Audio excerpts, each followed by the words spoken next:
Alright guys, how's it going? Welcome back to another one of my vlogs. Today I'd like to talk to you about my suspension system kit that I just got for my 2020 Toyota 4Runner. So just to start things off, I want to be totally clear and honest that I really don't need something like a Kings or an Icon or Fox shocks or anything like that. By no means am I really that into overlanding or like off-roading yet. Kind of really just starting up into the game, so by no means did I need anything like that right off the bat, and they're fairly expensive for my budget. So I really wanted something that was going to be budget friendly, improve the overall ride quality as well as the off-road capabilities of the vehicle. So I was really looking at three kits. I was trying to spend right around the budget of $1,600 to $1,500, nothing more, nothing less. I didn't want to cheap out and get something super cheap, but I didn't want to spend too much money as well. So I was looking for a complete kit.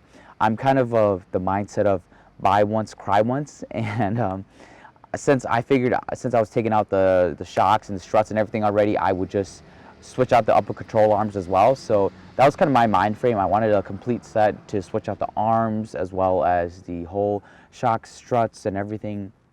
Do it once because I really don't want to make multiple goes at it. So I really wanted a complete kit. And so the first one that I was really interested in, and this is honestly my number one choice, was the Ironman 4x4 Pro Forged set, right? And so this was a stage 2 set. It came with upper control arms, all kits, and it was about $1,600. The next one I was really looking at was the Dobinson's kit. I don't remember specifically what spring sets I was going to go with, but I was looking at the Dobinson's kit. That's about $800, $880, and then you had to buy the upper control arms separately. I believe the upper control arms are $600, give or take. And then the last one was going to be an Eibach kit, right? The Eibach Pro Truck Lift kit, as well as the JBA upper control arms. So, when it came down to it, when I was getting ready to make a purchase, I was going to go with the Ironman 4x4. So they, by all means, had probably the best. Their upper control arms are probably the best out of the three. Their shocks, their struts, it seemed really well made. They offered free shipping. It was assembled, so everything just ticked all the boxes. And in reading the reviews on how easy the installs were, as well as the build quality and the off-road capability of it, I was really impressed by Ironman, right? So that was my number one choice. That's where I was going to order from. However, they have been out of stock for the longest time. Keep in mind, this was a month ago, right? So I was looking at it, and they said August they would do it, and then even now, as of recording now, they're still out of stock. Now, I don't know if that's because of COVID or if that's because they're just in such a high demand, but they're still out of stock, right? And so I couldn't order them, and I was going to go with the Dobinsons. But right at the moment of when I was going to make the purchase, Wheelers Off-Road, they actually had a sweet deal going on for the Eibach. And it was like $150 off. I couldn't say no. I was like, you know what? Honestly, the Dobinsons and the Eibach, they're pretty comparable. The thing with the Eibach kit is that it is adjustable. You can't do that with the Dobinsons. If you do want to adjust it, you have to buy new spring sets to switch it out. With the Eibach, there's a little perch, and you just move the perch up and down, and then you can adjust your ride quality or the ride height. Sorry. And so, right at the moment when I was going to order, Wheelers had a really good deal going on, and I couldn't say no. So I went ahead and purchased from Wheelers. It was fully assembled, shipped, and everything, and it was a super sweet deal. So I felt really good about that. Like I said, I honestly feel that the Dobinsons and the Eibach were pretty comparable. Now, where things changed quite a bit was I decided not to go with the JBA upper control arms. So why not?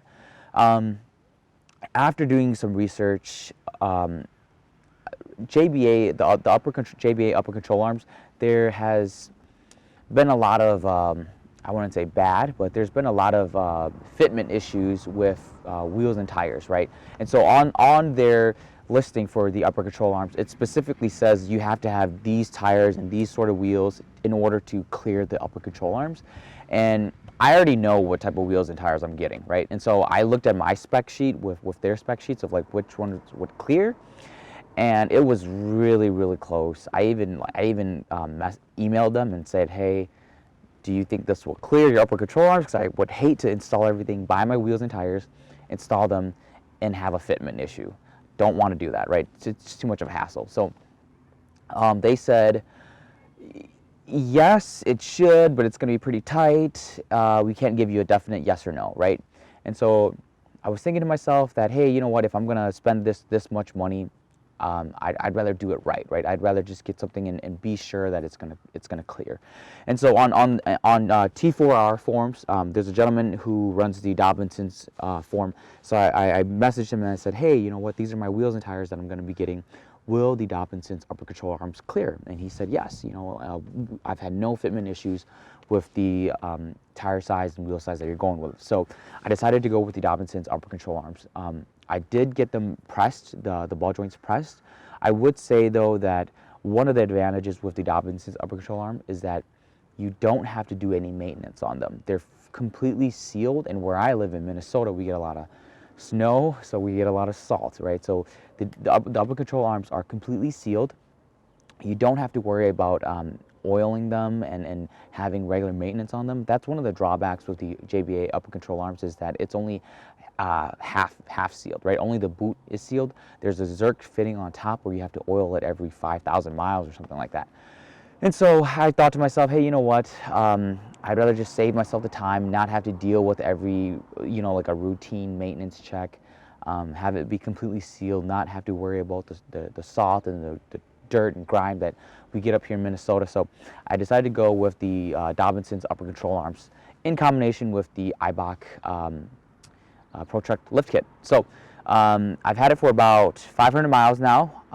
Let me give you my thoughts and opinions on them, and hopefully you can use this to help aid in your suspension upgrade for your Toyota 4Runner.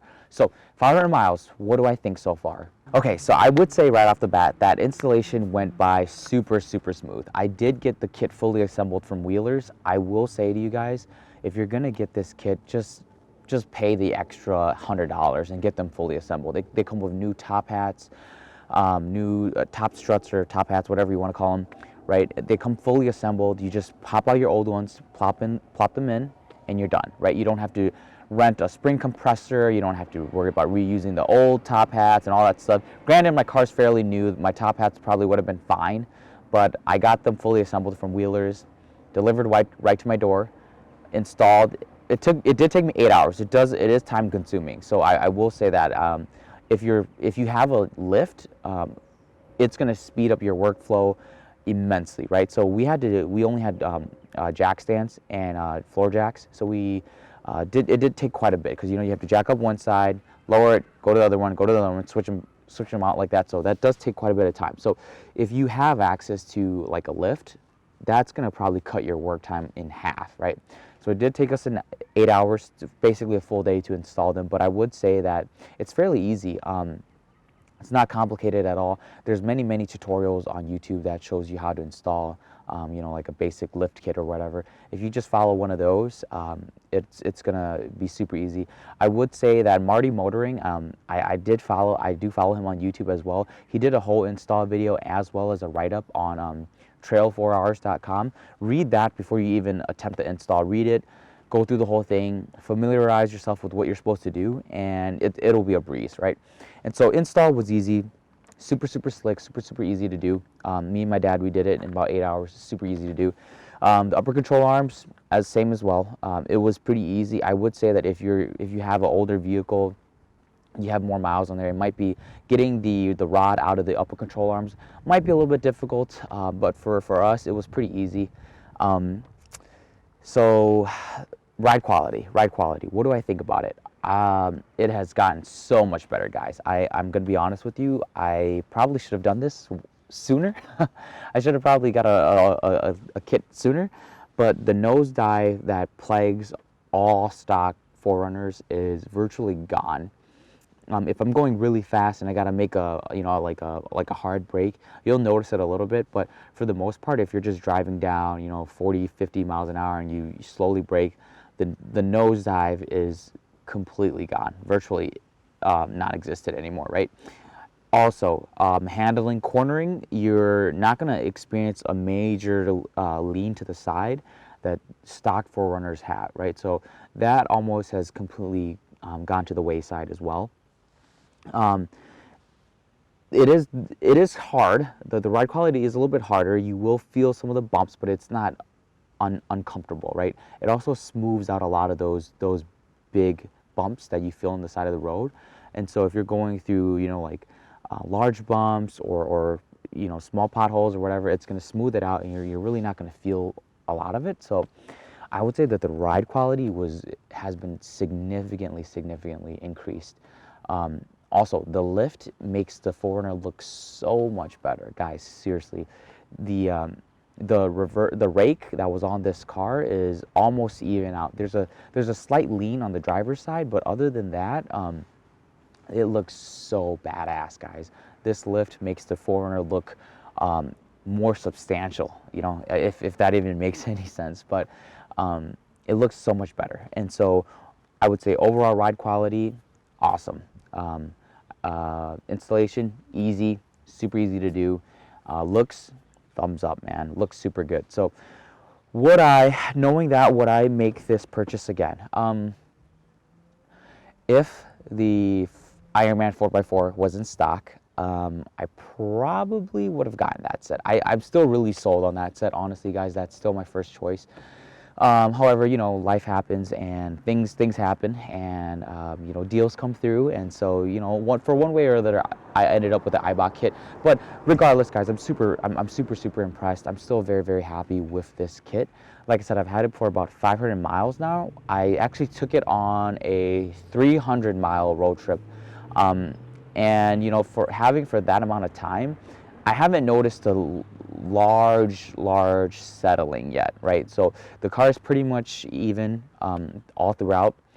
There's, like I said, there's about a quarter of an inch lean right on the driver's side, the front driver's side. Not really, honestly, not noticeable to the naked eye. If you have to take out a tape measure and measure it to even notice the major lean, but not noticeable at all. So what's next? So the next thing is going to be my wheel and tire kit. So I'm really excited about that. I'm just waiting for my wheels to come in stock. I have my name on a list, so I'm waiting for them to come in stock, ship them out to me, and then we'll do new wheels and tires. But yeah, guys, just to summarize it up again, really impressed with this kit. I really enjoy it so far. Super easy install, looks really good. So until then, I'll give you guys another update on my wheels and tires once they come in, hopefully within the next 2 weeks. And I hope everyone's doing well. So see you guys in the next video.